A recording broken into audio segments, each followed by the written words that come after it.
Welcome back to DC Junction, everybody. I'm Mike. And this is Matthew. You just never know what we're going to do.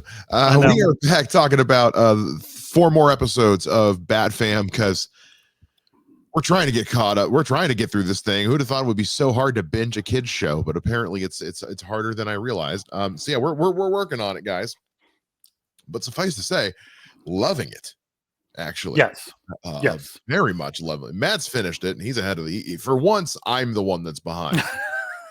But to be fair, yeah, my family fell in love with it. So, Yeah. Usually I'm stuck kind of like whatever Dancing with the Stars, YouTube nonsense. So we just powered through several of them. So then I was like, you were like, we should finish it. I was like, okay, that's 3 episodes. So I knocked it out this afternoon. Yeah. And then you were like, did you finish it? We're like, I was like, I'm gonna get home. I'm gonna blow through these, and then I get out of work like an hour later than I normally do. And then everyone was like, "Hey, you're on your own for dinner tonight," and I was like, "All right, well, there goes." All right, hey Matt, we're just gonna do a few tonight. We'll finish them up. You don't have any ramen? It's brother. Oh, that's right, you can't. Dang it, brother. Your boy didn't lose as much weight as he did. Eating ramen all the time. No, God, I miss ramen. I can have it once in a while. Anyway, before we get into that, there's a little bit of stuff over on the James Gunn side of things. We're gonna there we go. Not like news, but there's enough. There was some casting call stuff. Yes. That initially had people thinking of Wonder Woman, which I think is dumb. I'll go ahead and say that right now. I think that's dumb. So, but if you're here for that, go ahead and subscribe. But I think it's dumb. Yeah. That being said, because it was a call for what was it, like an actress? Basically an actress with an edge, and they had a height requirement. So of course because everybody wants a Wonder Woman. They want to see Wonder Woman. And for some reason, everyone thinks that she's the only female character in DC. Well, I think it's that whole thing of like, you got a lot of talk about Batman. We've heard rumblings of them working on Wonder Woman, trying to fast track it. Right. So I think it's understandable in a way if you're just a movie fan that you're going to go, oh, this is Wonder Woman. But for us nerds who read comics or watch cartoons, like you just said, I can think of 4 or 5 off the bat, one of which I really think it's going to be. We might be thinking of the same one too, actually, but I'm curious. You go. Well, first I'm going to pull up. So, Daniel Rickman has insider Daniel Rickman has revealed that Man of Tomorrow is currently in the process of casting an actress in her 20s for a significant role. For the reports from Nexus Point News, elaborate on this, specifying the production is seeking taller actresses for a character described as a warrior with a strong physique and has an edge. I'm thinking Barda, personally.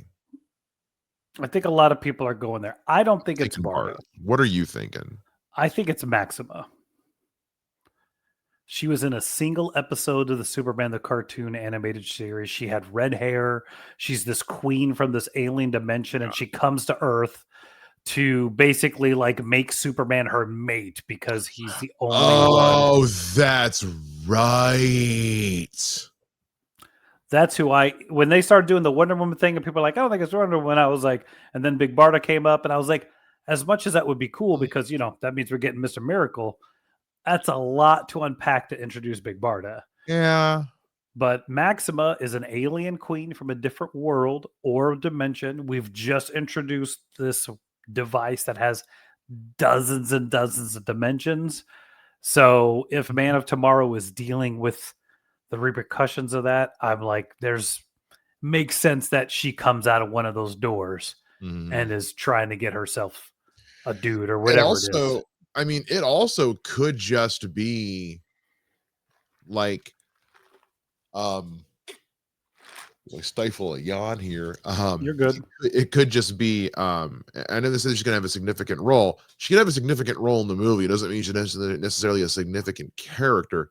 She could just be an Amazon. Yes. In the same way that you can have like, and I'm blanking on the actress who plays Okoye in Black Panther, and she's from Walking Dead. Yeah, I know who you're talking Oh about. my god. No, not Anna Nagira. That is not Anna Nagira.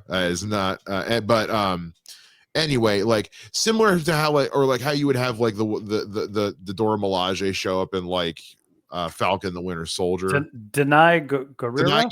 Denai Guerrera. That's right. Yeah.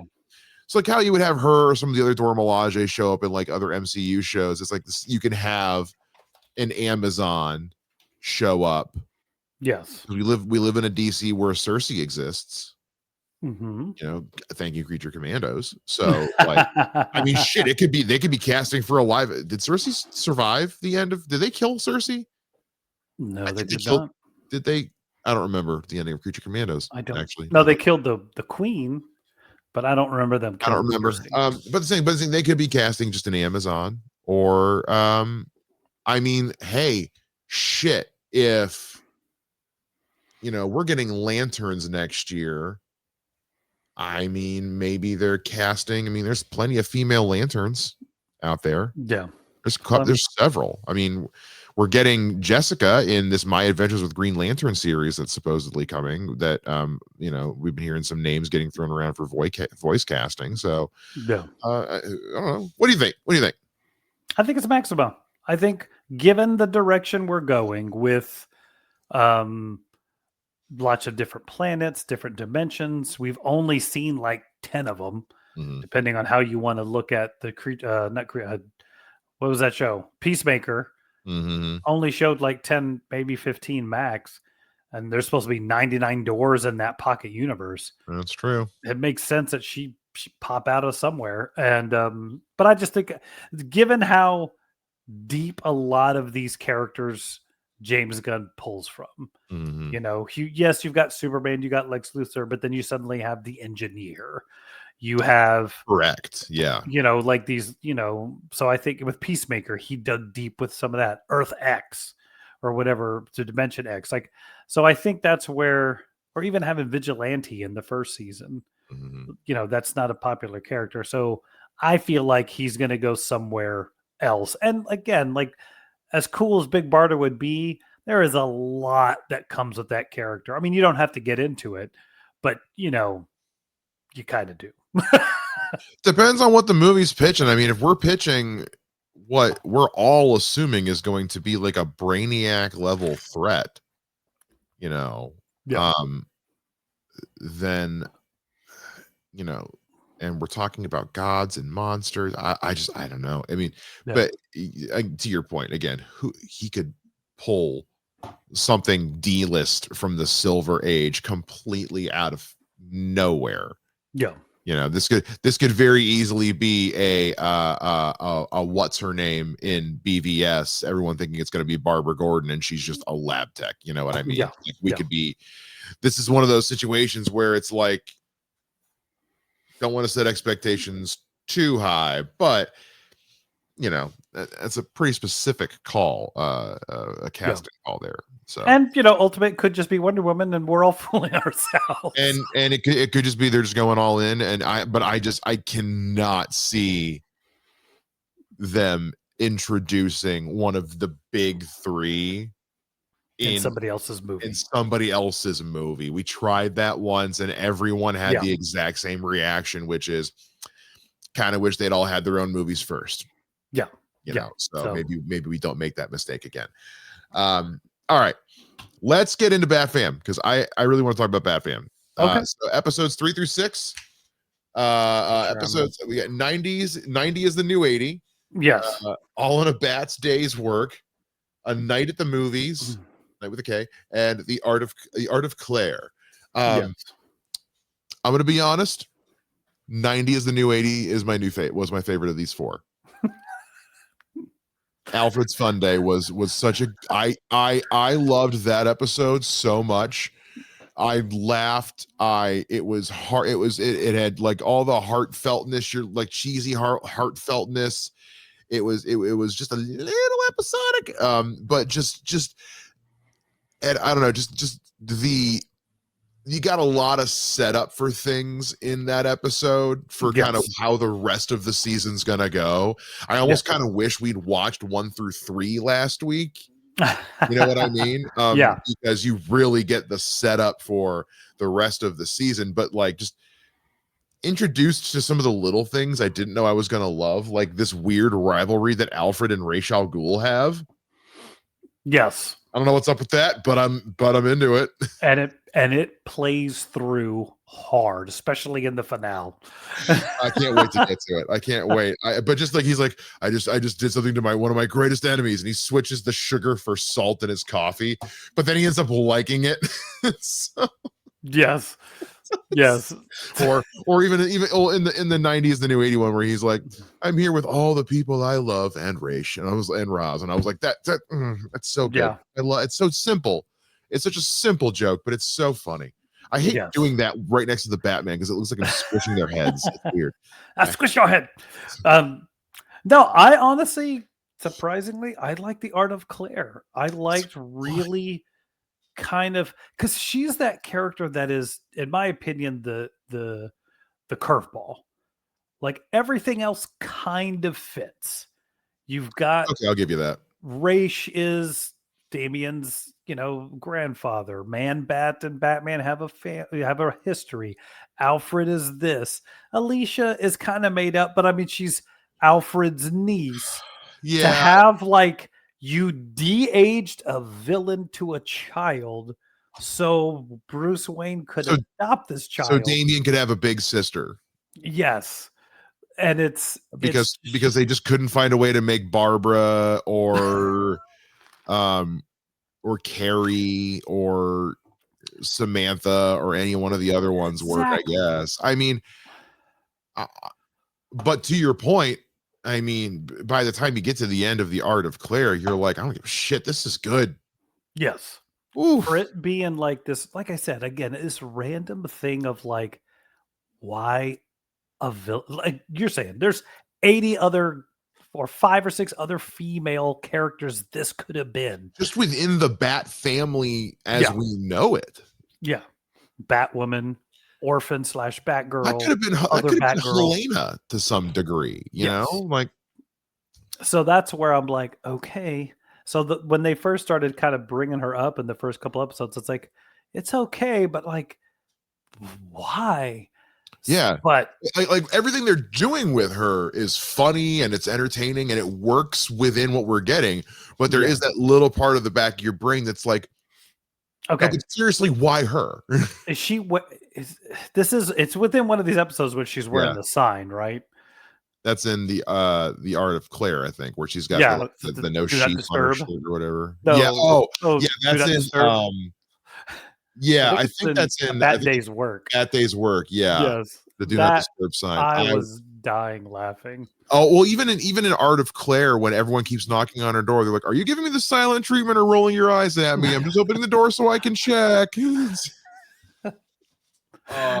Yeah, so I think that was my, and like I said, like for this character that I was like, "Why are you here?"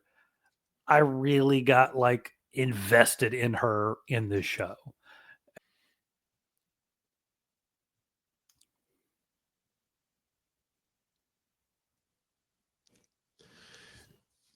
We've mentioned him a couple times real quick, and I want to get this out there now that my camera's back working. Is that I don't know whose idea it was to make Man-Bat just this like chaos energy gremlin in the house, but thank you. I don't know why I need that, but him going to the fridge and being like, "Hey, this fish is about to go bad.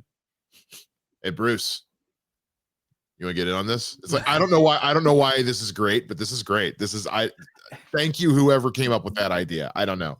It really is weird because it's like there's what it kind of, it's just a little bit of a stretch, but so they have that Wizards of Waverly Place original show.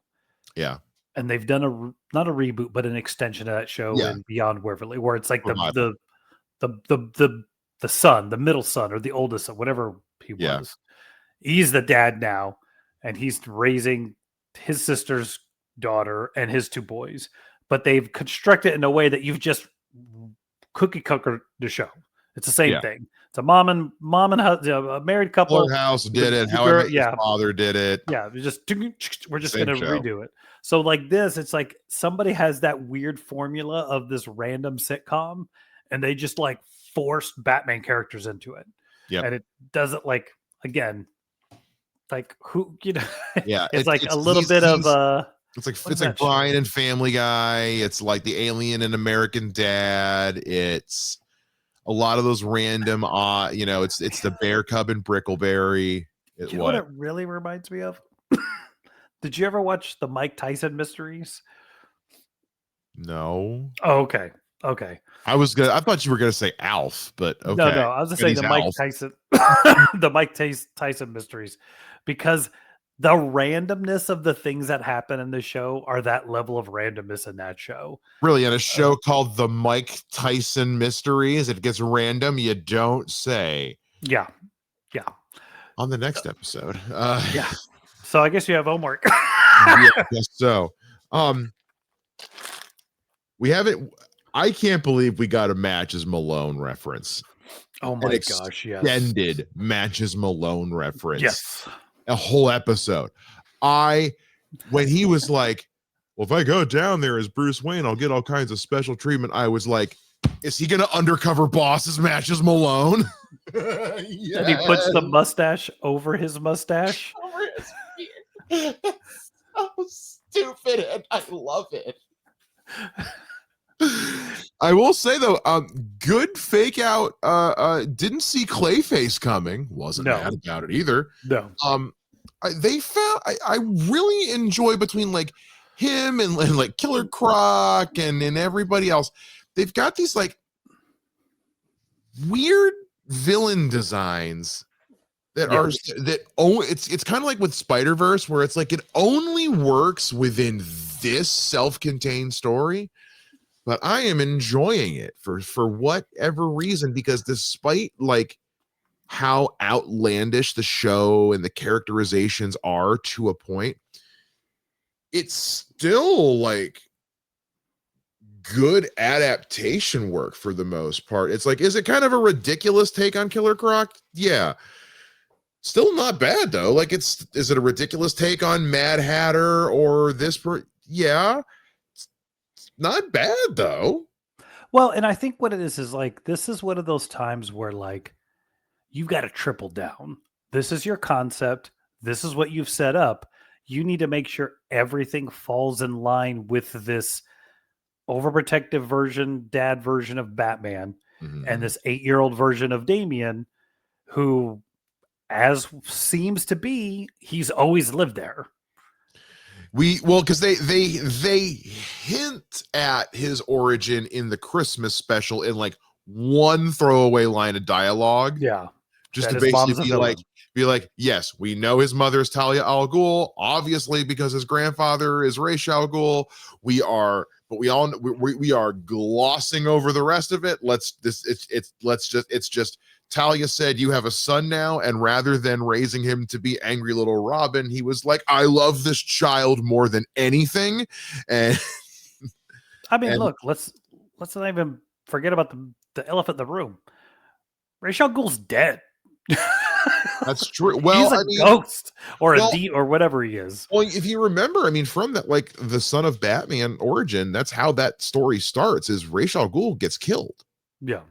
And that's why Talia takes him to Batman in the first place. So I mean, again, there's little itty bitty like times where like, you know, in this day and age in 2025, we look at it like, oh, that's them like showing that like we actually did read the comics. Like, yes, this is a fun show, but it's also like got its comic accurate Easter eggs, as opposed to a situation where it's like, you know, Batman and Robin, where it's like, okay, yeah, you got it correct that Jason Woodrue creates Poison Ivy. I mean, yeah, you did the bare minimum there. It's like saying well, in this one, we're going to kill Bruce Wayne's parents and it makes him Batman. It's like, okay, well, bare minimum. All right, well, you Yeah. did you did the least. Yeah. This is one of those, like, it's them showing, like, it's teasing the Batman lore that we're obviously basing this off of. So, but Yeah. it's also like, we're not going to arrest or address the roofying of Batman that took place in the comics at one point. We're just it's just like, she's just not around. That's Yeah. and they'll just don't ask too many questions. Yeah. So I think everything falls in line with what this show is, and that's what I really like, is that you don't have like, wait, this character kind of, Yeah. like, you're really dark for the fact that, because even like things that happen later, it falls in line with what they've been doing. Yeah. So It's a I show it's we mentioned this last week, and it really holds true even up through The Art of Claire. When this show is a Batman show, it's pretty good. oh Like, yeah. when this show is just being a Batman show, like the underlying, like, subplot of, like, the Dr. Light mystery and all, I was like, oh, this is compelling. This is weirdly compelling storytelling Yeah. for Yeah. again, what I thought was going to be throwaway 10 episodes of family friendly Batman puns. This is strangely, this is giving me Bluey vibes in a way that I mean entirely as a compliment. You know what I Yes, mean? it's a very good, very well written, very good story within the rules of its own world, and Yeah. it's entertaining as all get out. Like, I'm having a ball with it. We'll talk about that off air, but like, I think up to the Art of Claire, I'm on board with everything. Okay. I really like how this is all going. I'm trying to remember what is and what has not been revealed yet. So So I will give you a few of my favorite recurring bits that have taken place. okay. Alicia has been revealed. Yes. Yes. Okay. Yeah, we know about her whole Dr. Light situation and Yeah. the subplot with her and Batman trying to find the device. That's been revealed. That caught me off guard, because I kept going. Yeah. I kept going like, why are you doing the evil thing? Like, are you gonna lead these people to be bad guys? So And when it was she was a hero, I was like, oh, thank God. it Thank also, God we didn't do that cliche. well, I also, no, I didn't think they were going to go that. I didn't think that was the direction they were going to go. They have her on the poster. You know what I mean? Yeah. Yeah. For me, it was more of a, I knew she was, what do they call her? Bright or whatever. Right. Bright. Yeah, I was right. I keep want to say Blight. It's like, that's a different character. I all but knew that it was going to be her. I mean, they don't really do that good of a job of keeping it a secret, but Yeah. I was curious if it was going to be where I get the feeling like this is meant to be more of a, like, an allusion to the idea of doing more to deal with stopping crime than just fighting the bad guys kind of message with it. Something I really appreciate about this show so much, I had to make a note of it, which is just that, like, they found a way to keep Damian being a little shit without it being insufferable. He's Which not is annoying. always, he's not annoying. It's a different kind of dynamic when he's just, there's a difference between him being just a snotty preteen little shit and just a child that doesn't know any better. Yes. That is a bit more palatable, because Yes. it's one thing if it's just, Damian, you know this, I'm telling you not to do this thing, and you are old enough and smart enough to know that why I don't want you to do it. I'm going to go do it anyway because screw you. Yeah. Not interested.